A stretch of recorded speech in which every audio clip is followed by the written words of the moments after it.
পাকিস্তানের বিরুদ্ধে ভারতের অপারেশন সিন্দুরে ভারতীয় ২৫০ সেনা নিহত হয়েছিল। গোপনে জানানো হচ্ছে সম্মাননা।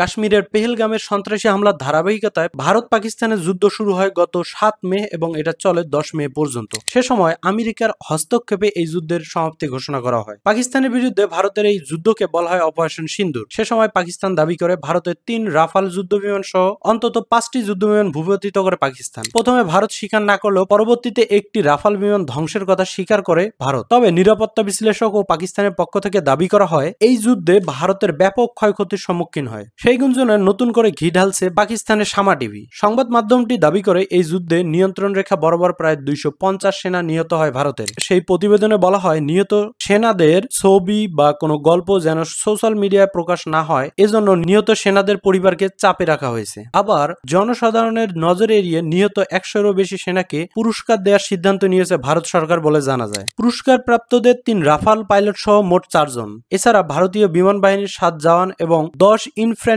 ব্রিগেডিয়ারের জি টপ পোস্টের ৫ শহীদ জওয়ানের নাম এই তালিকায় রয়েছে। ৯৩ পদাতিক ব্রিগেডের সদর দপ্তরে আরো ৯ জন নিহত সেনাকে সামরিক সম্মাননা দেওয়া হবে বলে জানিয়েছে শামা টিভি। এছাড়া আদমপুর বিমান ঘাঁটিতে নিহত অত্যাধুনিক S-400 প্রতিরক্ষা ব্যবস্থার ৫ অপারেটরকে মরণোত্তর পুরস্কার দেওয়া হয়েছে। এর আগে রাফাল যুদ্ধবিমান ও বিভিন্ন কৌশলগত ঘাঁটি ধ্বংস হওয়া নিয়ে শুরুতে ভারত সরকার ও সেনাবাহিনী মুখ না খুললেও পরে একাধিক উচ্চপদস্থ জেনারেল ও কূটনৈতিক কর্মকর্তা এ তথ্য স্বীকার করতে বাধ্য হন। ভারত পাকিস্তান যুদ্ধে ভারতের ২০০ সেনা নিহতের ঘটনা চাপা দেয়া এবং গোপনে সম্মাননা দেওয়ার ঘটনাকে আপনি কিভাবে দেখছেন? কমেন্টে জানাতে পারেন আপনার মতামত।